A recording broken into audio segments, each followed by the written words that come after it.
Now I'm using very little detail right now, and it's actually important to do that because you want to build your character with as little detail as possible and then go back and add it in. So you want to get the overall shape of your character with a little bits of detail and then go back and add in the details. Add more mesh, and you'll see that it's actually quite easy to do that. I do need more detail through here though for now. So if I switch back into object mode and then press shift and right click, I get a bunch of tools. It just so happens that if I have an object selected, I can hold down shift and right click, and it will always give me a list of a bunch of tools that have to do with manipulating those types of objects. So this will save you lots of time. And I'm going to go to the Insert Edge Loop tool. And to use this tool, all you have to do is click on an edge, and it's going to insert a new edge loop. Okay? Now again, keeping with once you add in geometry, you want to make sure you use it all. So I just added new geometry. I'm going to go ahead and manipulate it to further refine the shape of my character. Okay. So I'm going to scale that up a little bit. Now once I'm in my side view, I feel like I should probably move that up further than it was. Okay, then I'll switch into my front view. Realize I need to scale it in just a little bit. Okay, and there's my turtle shell is coming along pretty good. Okay, so now how do we move forward and get these other objects, other appendages of this turtle created? Well, to do that, we will use what is called extrusion.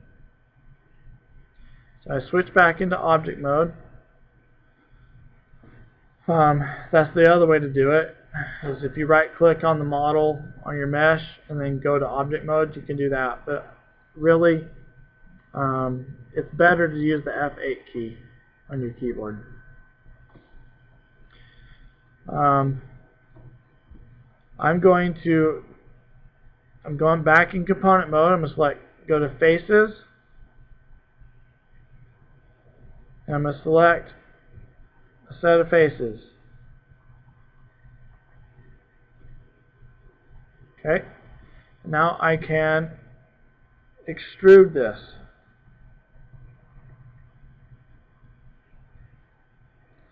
In fact, let's see. I'm not going to extrude all of those. I'll extrude just these two faces. Now to do an extrude, I'm going to turn back off the X-ray mode so you guys can see better. And I hold down shift again, right click, extrude face. It appears that nothing has happened. But if I switch to my scale tool, I can scale this in, and I have a whole new set of faces that I can work with here. Now this is important because I'm going to try to reshape this shell so that I can allow the tail to come out. Okay. Now in order for the tail to come out, I need to choose where it should come out. Now if you have a completely organic character, let's say that doesn't have a shell, then you want to make sure that the mesh all stays one piece. Okay? But if you have a character like a car, or in this case a turtle, who has, you know, hard pieces that are immovable, that also has fleshy pieces, or in a car you have like wheels versus the body of the car, or a steering wheel in the car, then each of those movable pieces should be independent objects. And that will just simplify things for you. And so what I'm going to do with this shell is I'm going to create some holes in this shell so that I can add in legs and a tail and a head.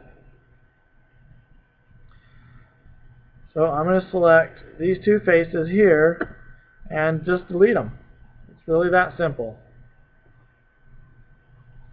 And I'm going to use these faces that I just created. I'm going to scale them in, and I'm going to use this geometry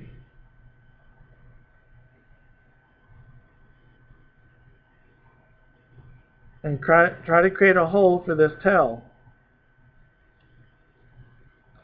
You know, I'm thinking I might even just delete these faces, and then in vertex mode, select this vertice and this vertice, and I'm going to scale them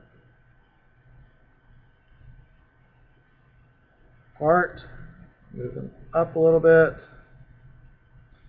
Then I'll grab these vertices and I'll scale them in. And I'm working in the perspective mode, which I told you guys not to do.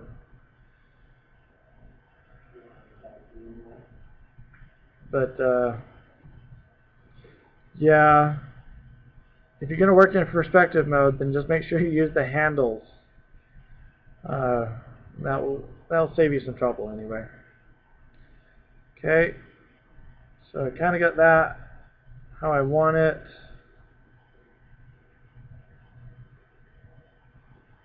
I'm going to flare that out a little bit. Can't really tell until I go to this view what it looks like.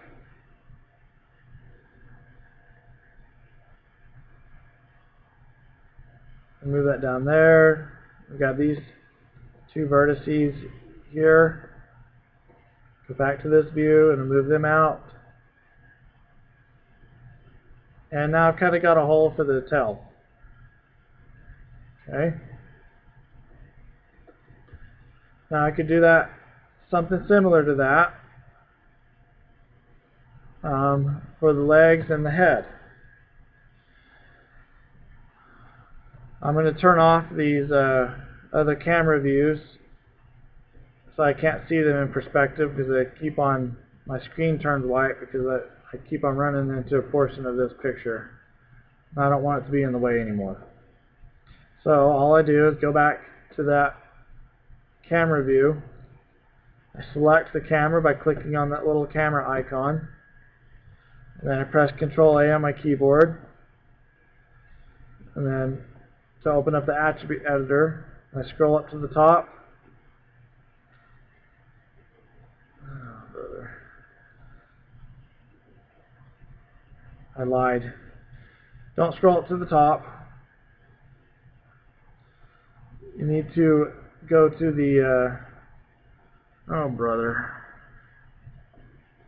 Lost it.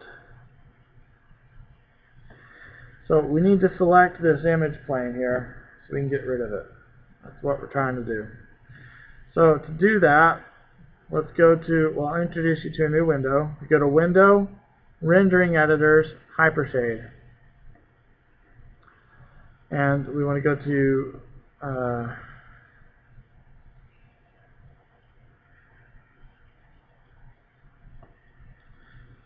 Cameras, and go to Image Plane. I'm going to select one of these at a time and press Control A again. I'm going to tell it to be visible only in this is the image plane for the side view, so I'm going to tell it to look through side camera. Then I'll select the front image plane and tell it to look through the front. Okay, and I can close that, close that. Now when I go to my perspective view, those are no longer visible.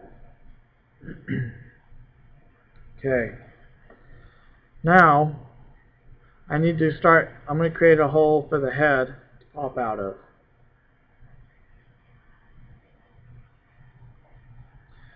So again, using my perspective view as a selection sort of view,